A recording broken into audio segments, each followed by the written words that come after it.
천사들의 노래가 하늘에서 들리니 산과 들이 기뻐서 메아리 쳐울린다.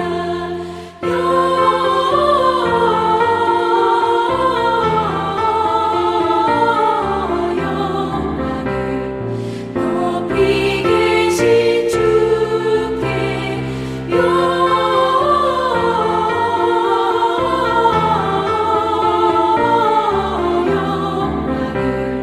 높이 계신 주님께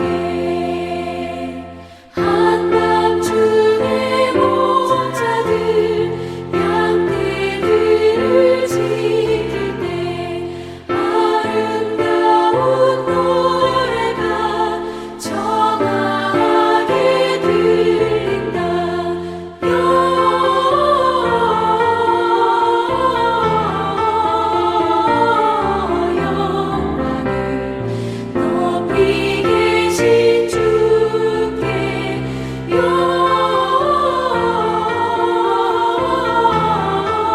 높이 계신 주님께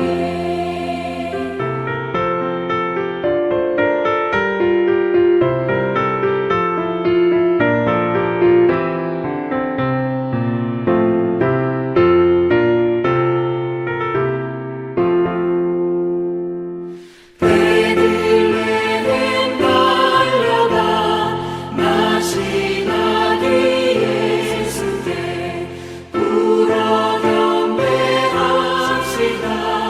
탄생하신 아기께 영광을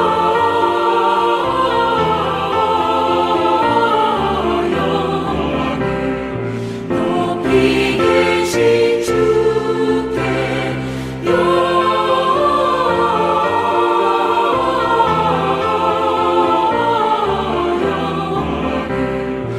높이 계신 주님께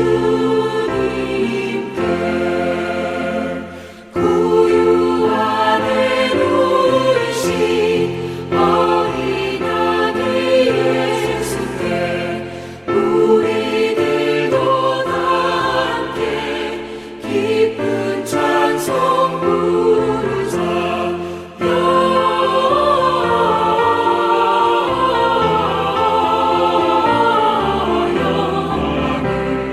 높이 계신 주께 영광을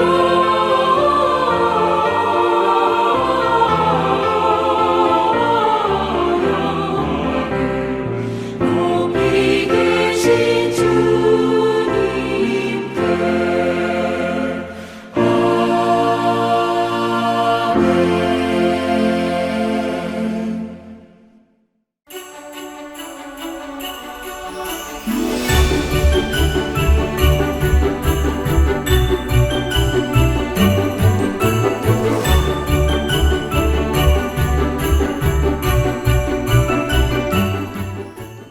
메리 크리스마스. 안녕하세요. 목양사역을 담당하는 차현주 목사입니다.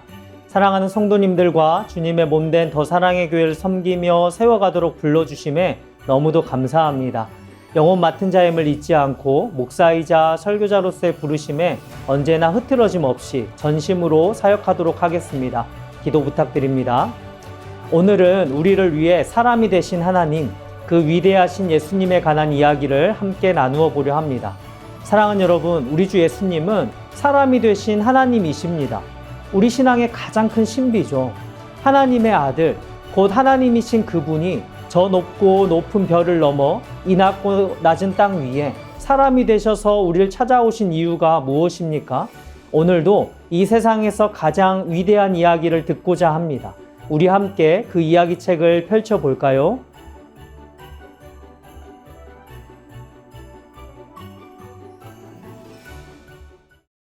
제1장 태초에 말씀이 계시니라. 이 말씀이 하나님과 함께 계셨으니 이 말씀은 곧 하나님이시니라. 그가 태초에 하나님과 함께 계셨고 만물이 그로 말미암아 지은 바 되었으니 지은 것이 하나도 그가 없이는 된 것이 없느니라. 그 안에 생명이 있었으니 이 생명은 사람들의 빛이라. 빛이 어둠에 빛이 돼 어둠이 깨닫지 못하더라. 하나님께로부터 보내심을 받은 사람이 있으니 그의 이름은 요한이라. 그가 증언하러 왔으니 곧 빛에 대하여 증언하고 모든 사람이 자기로 말미암아 믿게 하려 함이라. 그는 이 빛이 아니요 이 빛에 대하여 증언하러 온 자라.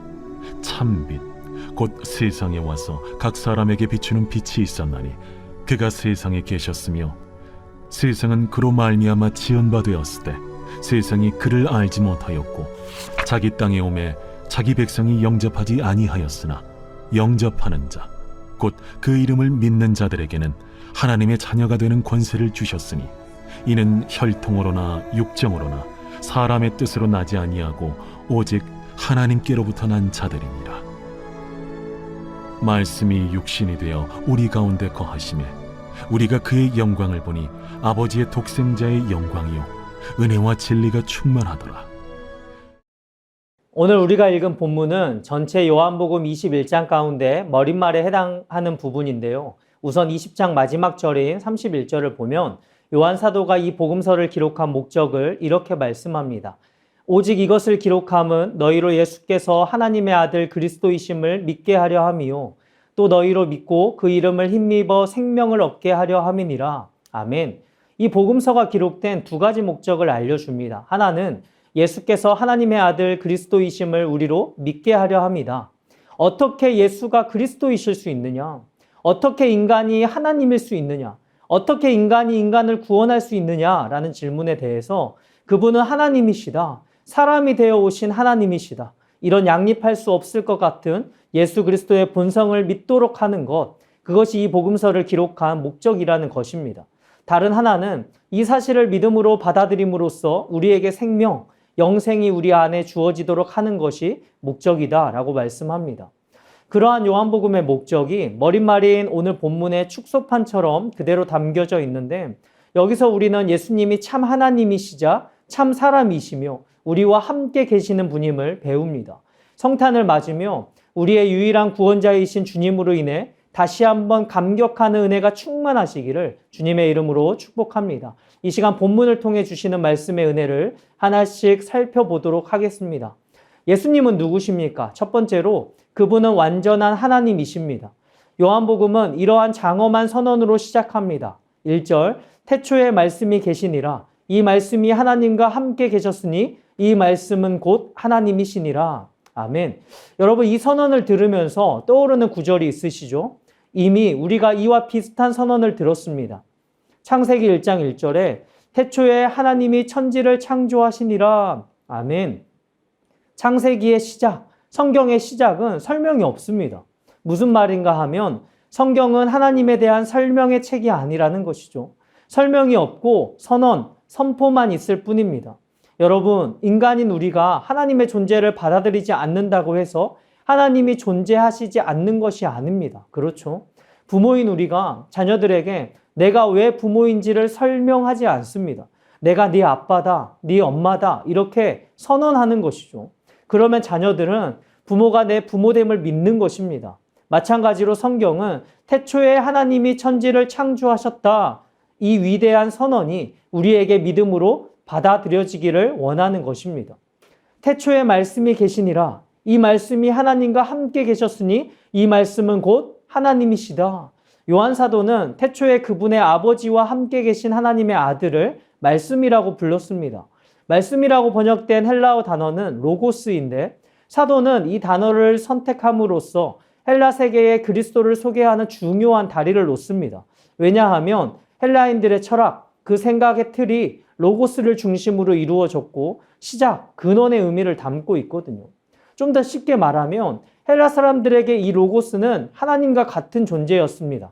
그래서 요한은 모두가 알고 있는 그들이 신이라고 생각하는 이 로고스가 사실은 성자 예수셨고 그 예수가 사람의 몸을 입고 이 땅에 오셨다고 말하는 것이죠. 왜냐하면 구원과 생명이 바로 그 예수 그리스도를 아는 데서 비롯되기 때문입니다. 그래서 2절과 3절에서 계속해서 선언합니다. 그가 태초에 하나님과 함께 계셨고 만물이 그로 말미암아 지은 바 되었으니 지은 것이 하나도 그가 없이는 된 것이 없느니라. 아멘. 여러분, 오늘 1절에서 3절에 예수님을 대입해서 읽으면 이해하기가 쉽습니다. 태초에 예수님이 계시니라. 이 예수님이 하나님과 함께 계셨으니 이 예수님은 곧 하나님이시니라. 예수님이 태초에 하나님과 함께 계셨고 만물이 예수님으로 말미암아 지은 바 되었으니 지은 것이 하나도 예수님이 없이는 된 것이 없느니라. 아멘. 예수님이 누구시냐? 오늘 이 위대한 선언은 예수님이 곧 창조주 하나님이시다, 이 얘기를 하는 것입니다. 바울 사도도 이 부분에 주목하게 되고 그 또한 골로새서를 통하여서 사실 예수님이 창조주이심을 선포하고 있죠. 골로새서 1장 15절, 16절을 보면 그는 보이지 아니하는 하나님의 형상이시요 모든 피조물보다 먼저 나신 이시니 만물이 그에게서 창조되되 라고 말씀하면서 이 위대한 믿음의 행렬에 동참하는 것을 봅니다. 사랑하는 여러분, 우리 인생에서 가장 위대한 질문은 예수님은 누구신가 하는 질문입니다. 그리고 가장 위대한 인생의 답은 그분이 누구이신지를 아는 것입니다. 가이사랴 빌립보에서 우리 주님이 사람들이 나를 누구라 하더냐 하시곤 그러면 너희는 나를 누구라 하느냐 물으셨을 때에 베드로가 주는 그리스도시요 살아계신 하나님의 아들입니다. 그것은 예수님은 창조주시요 구원자이십니다라는 대답을 하는 것이고 예수님께서는 그 대답이야말로 인간의 생각에서 나온 것이 아니라 하늘에 계신 아버지께서 알려주신 것이다 라고 하셨습니다. 우리 이성과 생각으로는 할 수 없는 그런 고백이기 때문이죠. 어떻게 육신으로 온 예수가 보이지 아니하는 하나님의 형상이시라 고백할 수 있습니까? 저와 여러분에게 그분은 하나님이시다, 창조주이시며 유일한 구주이시다 라고 고백하는 믿음 주심에 감사하고 그 믿음으로 우리가 구원받는 줄로 믿습니다. 여러분, 인간 예수는 우리에게 구원자가 될 수 없습니다. 비록 인간으로 오셨지만 그분은 완전한 하나님이시기 때문에 우리의 구원자가 되시는 것입니다. 힌두 교도를 위해서 일하는 한 선교사님이 하루는 사람들을 모아놓고 하나님이신 분이 바로 당신을 위해 이 세상에 오셨다고, 그분은 예수 그리스도시고 그분이 당신을 위해 십자가에 못 박혀 돌아가셨노라고 전했습니다. 그러자 똑똑한 청년 하나가 나는 그런 예수 안 믿습니다. 능력의 하나님이라면 얘들아 죄 짓지 말고 내게로 와라 하면 될 텐데 뭐하러 구질구질하게 인간의 몸을 입고 와서 십자가에서 죽느냐며 그런 하나님이라면 안 믿을랍니다 했다라는 것이죠. 그리고 그 청년이 밭길을 따라 집으로 돌아가는데 저쪽에서 농부가 밭을 갈아오고 있었습니다. 자기 발 밑을 보니 개미떼들이 먹이를 물어오고 있더랍니다. 조금 있으면 농부가 밭을 갈아서 다 엎어버릴 텐데 말이죠. 그 순간 이 불쌍한 개미떼들 살려주고 복을 받아야겠다라는 생각에, 범신론이니까요, 개미떼들을 향해 어서 빨리 피하라고 소리를 질렀습니다. 그리고 내가 개미가 될 수 있다면 이 사실을 알려줄 수 있을 텐데 라고 생각하면서 그 순간 깨달았다는 것입니다. 인간이 나는 개미가 될 수가 없고 내가 아무리 소리 질러도 개미는 인간의 언어를 알아들을 수 없구나. 마찬가지로 하나님께서 아무리 소리를 지르셔도 인간은 하나님의 말을 알아들을 수 없었겠구나. 그런데 하나님은 창조주이시기 때문에 인간의 모습으로 이 땅에 오실 수 있었구나. 그렇죠, 여러분. 태초부터 하나님과 함께 계셨던 말씀이신 예수님은 창조주 하나님이시고 사람들을 위한 빛으로 생명 그 자체이십니다. 하지만 문제는 무엇입니까? 5절에 빛이 어둠에 비치되 어둠이 깨닫지 못하더라. 빛이 어둠 가운데로 비침에도 여러분 예수님이 그 빛이신 창조주 하나님이심을 깨닫지 못하는 것입니다. 죄악된 세상은 빛이 왔지만 빛을 알아보지 못하고 깨닫지 못하고 나아가 거절하는 것이죠. 그래서 여기서 12절로 넘어가야 합니다. 영접하는 자 곧 그 이름을 믿는 자들에게는 하나님의 자녀가 되는 권세를 주셨으니, 결국 그분을 영접한다는 것은 예수 그리스도께서 태초부터 계신 하나님으로서 이 세상의 창조주이심을 고백하는 것과 깊이 연결되어 있다는 것을 알 수 있습니다. 예수 그리스도께서 하나님이심을 믿음으로 동시에 하나님의 자녀가 되는 권세를 받게 되는 것입니다. 요한 사도가 말하는 생명이 그들 안에 잉태되는 것이죠. 그런데 여러분, 하나님이 어느 날 갑자기 아무 예고 없이 예수님을 보내시고 사람들로 그분을 믿길 바라신 것이 아닙니다. 참 빛이신 예수님의 오심을 예비하시려고 빛에 대해 증언할 증인을 보내셨으니 그가 바로 세례 요한이죠. 따라서 그의 사명은 빛을 거부하는 이 어두운 세상, 메시아를 메시아로 영접하지 않고 거절하는 이 세상에 와서 그 빛에 대하여 증언하고, 그래서 모든 사람이 자기로 말미암아 그분을 알게 하고 믿게 하도록 하기 위해서 왔습니다. 이것이 세례 요한의 미션입니다. 또한 저와 여러분 모두의 미션인 줄로 믿습니다. 우리를 이 땅에 부르신 이유, 하나님을 거절하는 이 세상, 예수를 그리스도라고 인정하지 않는 이 세상 가운데 예수가 그리스도이심을 알게 하고 믿게 하려는 것, 이것이 우리의 소명이고 살아가는 목적이 되기를 소원합니다. 바로 이 무지를 일깨우기 위해서 교회는 부름받았습니다. 그래서 여러분, 성탄의 절기가 하나님의 자녀인 우리에겐 얼마나 좋은 기회입니까? 예수가 필요한 인생들에게 인생의 방황은 우리 주 예수님을 만나면 끝이 난다고. 세상의 다른 것에서는 우리를 진정으로 행복하게 하는 어떠한 복도 없노라고 담대하게 전하는 우리의 입술과 삶이길 주님의 이름으로 축복합니다. 예수님은 누구십니까? 두 번째로 그분은 완전한 사람이십니다. 사랑하는 여러분, 구원이란 인간 밖에서 와야 합니다. 이 감옥에 갇혀있고 이 물에 빠져있는 우리를 건져낼 구원자는 우리 밖에서 와야 합니다. 하지만 또한 구원이란 우리 안에서 이루어져야 합니다. 이것이 성탄이, 그리고 오늘 본문이 우리에게 말씀해 주시는 메시지인 것이죠. 창조주이신 하나님이 우리와 같이 사람이 되셔서 우리 안에 거하시고 우리와 함께 사시기로 정하신 이 놀라운 신비 앞에 큰 감사와 영광을 돌리는 것, 그것이 성탄을 맞는 우리의 모습이어야 할 줄로 믿습니다. 마침내 때가 참에 하나님이 그 아들을 보내셨으니 바로 참 빛이요 생명이신 예수님이 아기의 모습으로 이 땅에 오신 것입니다. 우리 예수님은 짐승들이 거하는 곳에서 태어나 초라한 구유에 누우셨습니다. 상상을 초월할 정도로 크신 하나님이 구유 안에 쏙 들어갈 정도로 작은 아기가 되셨습니다. 여러분, 어떻게 이럴 수가 있습니까? 온 우주의 왕으로서 이 땅의 화려한 왕궁도 그 거처 삼기에 부족하실 분으로서 구유에 나신 그 하나님을 우리는 이해할 수 없습니다. 도무지 우리는 이 사랑을 이해할 수 없습니다. 하나님이 세상을 이처럼 사랑하사, 이렇게까지 하나님이 우리를 사랑하실 이유도 우리가 사랑받아야만 한 이유나 자격도 없기 때문입니다. 하지만 요한 사도는 하나님이 우리를 그렇게 사랑하셨다고 증언합니다. 자신을 알아보지도 영접하지도 않는 자기 백성을 위해 친히 사람이 되셔서 이 땅에 오셨다는 것입니다. 오늘 14절을 함께 보실까요? 이렇게 말씀합니다. 말씀이 육신이 되어 우리 가운데 거하심에 우리가 그의 영광을 보니 아버지의 독생자의 영광이요 은혜와 진리가 충만하더라. 아멘. 요한 사도는 당시 가연설이라 불리는 이단에 맞서 의도적으로 육신이라는 단어를 사용합니다. 가연론자들은 하나님의 아들이 그저 인간처럼 보였을 뿐이라고 주장했기 때문입니다. 그분이 참 인간이 아니었다는 것이죠. 그래서 사도는 요한일서 4장 3절에서 예수가 육체로 오셨음을 고백하지 않는 사람은 누구든지 하나님께 속하지 않았다고 단호하게 물리치지 않습니까? 여러분, 예수님은 태초부터 계셨던 그 말씀, 곧 창조주 하나님이시지만 육신으로 참 사람의 몸을 입고 이 세상에 오셨습니다. 예수께서 태어나셨을 때에 그분은 부분적인 하나님이자 부분적인 사람이 아니라 완전한 하나님이시며 완전한 사람이셨죠. 그래서 골로새서 2장 9절을 세번역 성경에서는 그리스도 안에 온갖 충만한 신성이 몸이 되어 머물고 계십니다 라고 말씀합니다. 여러분, 여기서 사도가 처음 언급으로 되돌아가는데 그 말씀이신 예수님의 자리가 어디인지 주목해 보십시오.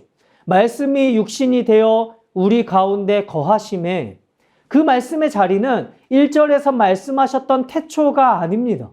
하나님과 함께 계셨던 하나님 곁이 아닙니다. 이 영광스러운 말씀은 육신 안으로 그리고 우리 가운데 자리하셨습니다. 그리스도께서 오시기 전에 사람들은 하나님을 부분적으로만 알 수 있었지만 이제 오신 후에는 그분을 통해서 하나님을 온전히 알 수 있게 된 것입니다. 그래서 요한일서 4장 9절은 이렇게 말씀합니다. 하나님의 사랑이 우리에게 이렇게 나타난 바 되었으니 하나님이 자기의 독생자를 세상에 보내심은 그로 말미암아 우리를 살리려 하심이라. 여기 보면 하나님의 독생자인 예수께서 이 세상에 오심은 하나님의 사랑의 나타남이다. 여러분, 예수님께서 이 세상에 오시기 전엔 하나님의 사랑이 들리는 사랑이었다면 이제 그 들리는 사랑은 분명하게 나타나 보여졌습니다. 그 사랑은 우리와 함께 계시는 것으로 나타났습니다. 그것이 바로 임마누엘의 의미인 것이죠. 우리를 살리러 오신 예수님은 거룩하신 하나님과 그 앞에 범죄한 인간 사이의 중보자가 되셔야 했기 때문에 완전한 하나님이시자 완전한 사람으로 오셨습니다. 그래서 우리의 유일한 구원자가 되시는 줄로 믿습니다. 그렇다면 마지막 세 번째로 예수님이 참 하나님으로서 참 사람이 되신 이유가 무엇일까요? 그것은 우리와 함께 사시기 위해서입니다. 14절을 다시 한번 보실까요? 말씀이 육신이 되어 우리 가운데 거하심에 우리가 그의 영광을 보니 아버지의 독생자의 영광이요 은혜와 진리가 충만하더라. 아멘. 말씀이 육신이 되어 우리 가운데 거하셨다. 여기 거하셨다라고 번역된 이 헬라어 단어는 스케노어인데 직역하자면 우리 안에 장막을 치셨다라는 그런 의미입니다. 그리고 다른 번역 성경들은 우리 가운데 사셨다, 우리와 함께 사셨다라고 번역을 하는데 하나님이 성막 안에서 이스라엘 백성 가운데 함께 사셨던 것을 암시합니다. 마치 하나님께서 자기 백성 안에 장막을 치시고 그 텐트 안에 함께 사셨던 것처럼 성육신하신 말씀이신 그리스도 예수 안에서 하나님이 우리 안에 텐트를 치듯 함께 사시게 된 놀라운 이 사건이 바로 예수님이 이 땅에 오신 사건이라는 것이죠. 사랑하는 성도 여러분, 그분이 하나님이심에도 불구하고 우리와 같이 사람이 되신 것, 임마누엘 우리와 함께 사시기 위해서입니다. 하나님이 우리를 버리지 아니하시고 우리와 함께 하신다. 언제까지요? 영원히 우리와 함께 하신다. 그 표징으로서 예수 그리스도께서 사람의 몸을 입고 이 세상에 오신 것입니다. 인간을 창조하신 하나님은 우리로 당신과 함께 있게 하시고자 창조하셨습니다. 사랑하는 여러분, 인생의 불행의 뿌리가 무엇입니까? 결국 하나님을 떠난 것이 아닙니까? 제가 참으로 좋아하는 다윗의 고백인데요. 시편 16편 2절을 보면 주 밖에는 나의 복이 없습니다. 주님을 떠나서는 그 어디에도 나의 행복이 없습니다. 사랑하는 여러분, 우리 인생의 모든 슬픔, 모든 고통이 있다면 그것은 하나님과의 임마누엘을 거절했기 때문입니다. 그리고 만일 진정 여러분에게 참된 행복과 기쁨이 있었다면 그것은 하나님과 함께 하는 데서 오는 행복이요 즐거움이었을 것입니다. 성탄을 맞으며 또한 2022년 한 해가 저물어가는 지금 예수님의 거룩한 성탄이 우리 마음속에 뜨거운 감격으로 다가오지 않는 이유는 무엇 때문입니까? 정말 예수 그리스도께서 사람의 몸을 입고 이 세상에 내려오신 것이 하나님이 한껏 자신을 낮추셔서 저와 여러분에게 임마누엘 하시기 위해 오신 사랑으로 여러분에게 다가오고 있는지 묻는 것입니다. 하나님께서 우리를 위해 당신의 독생자를 주셨을 때에 주님이 우리에게 바라시는 것이 무엇이 있었습니까? 아무 값없이 주님은 당신과의 임마누엘을 저버리고 스스로 헤어나올 수 없는 불행의 늪으로 들어간 우리를 그저 불쌍히 여기셔서 스스로 사람의 몸을 입고 이 세상에 오신 것입니다. 그리고 우리를 위해 화목제물 되어주셨던 것이죠. 하나님이 고귀한 당신의 아들을 십자가에 매달아 죽이실 줄 알면서도 사람의 몸을 입혀서 구유에 내려 보내신 것은 무엇 때문이었습니까? 여러분, 하나님은 모든 것을 가지고 계신 분이시기에 아무것도 바라시는 것이 없으셨습니다. 오직 단 하나의 소원이 있다면 나와 함께 살자. 임마누엘 하나님이 되시고 싶으셨던 것입니다. 말씀을 맺습니다. 여러분, 예수님은 죽음에 삼킨 바 되시면서 우리는 생명을 덧입도록 하기 위해 무한하신 하나님이 한없이 작은 아기로 이 세상에 성탄하셨습니다. 그러므로 우리는 이 모든 은혜, 그분 안에 있는 모든 영생의 복이 바로 사람이 되신 하나님, 그렇게 화목제물로 죽으신 예수의 공로 때문임을 한순간도 잊지 말아야 합니다. 한편 사람으로 오신 그분은 사람이셨으나 사실은 하나님이셨습니다. 믿음의 눈을 가진 사람들은 그분께 와서 왕이심을 알아보고 경배했고 이 기쁜 성탄의 소식을 많은 사람들에게 전하고 싶어 했습니다. 바라기는 믿음의 눈으로 그분의 영광을 바라보며 주님을 더욱 사랑하고 그 사랑을 전하는 주님의 사람들 모두 되시기를 축복합니다. 우리는 성탄절 예수님의 생일을 축하해요 라고 말하지만 사실 성탄의 축하 인사를 받아야 할 사람은 예수님이 아니라 바로 저와 여러분입니다. 왜냐하면 우리를 살리시려고, 우리와 함께 사시려고 자기 아들을 이 세상에 보내셨기 때문입니다. 그 임마누엘 주님과 동행하며 함께 사는 것이 우리 삶의 가장 큰 축복이 되도록 결심을 새롭게 하는 성탄절기가 되시기를 주님의 이름으로 축복합니다. 우리 다음에 나오는 기도 제목을 함께 읽고 기도하겠습니다. 예수님이 생명이요 빛이신 창조주 하나님이심을 볼 수 있는 믿음의 눈을 주셔서 감사합니다. 빛 대신 주님을 알아보지 못하는 믿지 않는 나의 가족과 친구, 이웃들에게 이 기쁜 소식을 전하는 복된 성탄 되게 하소서. 지금 내가 누리는 영생의 복이 사람이 되셔서 화목제물로 죽으신 예수의 공로임을 기억하며 한순간도 잊지 않고 감격하며 살게 하소서. 우리와 함께 사시려고 성탄하신 주님의 소원을 따라 매 순간 임마누엘 주님과 동행하며 살게 하소서. 다 같이 이 기도 제목을 가지고 함께 기도하겠습니다.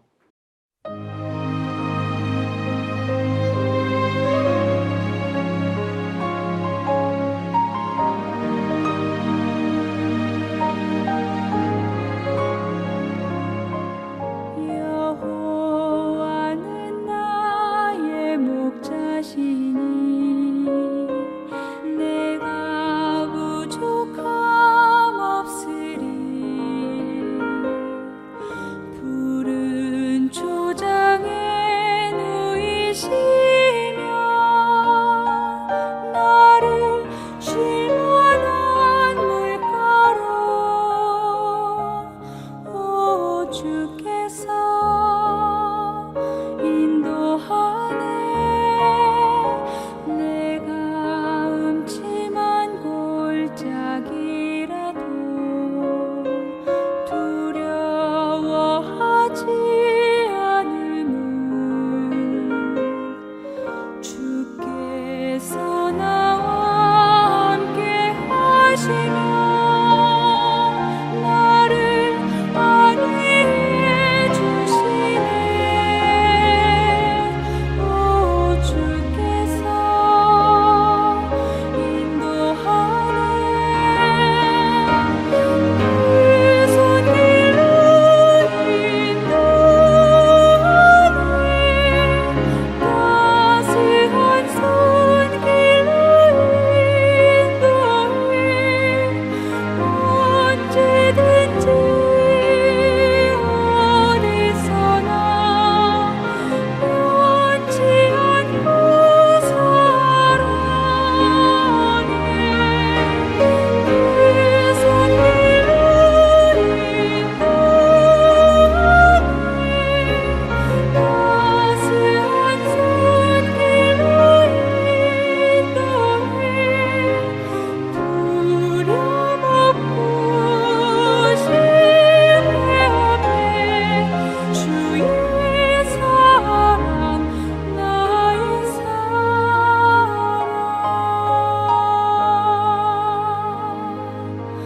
주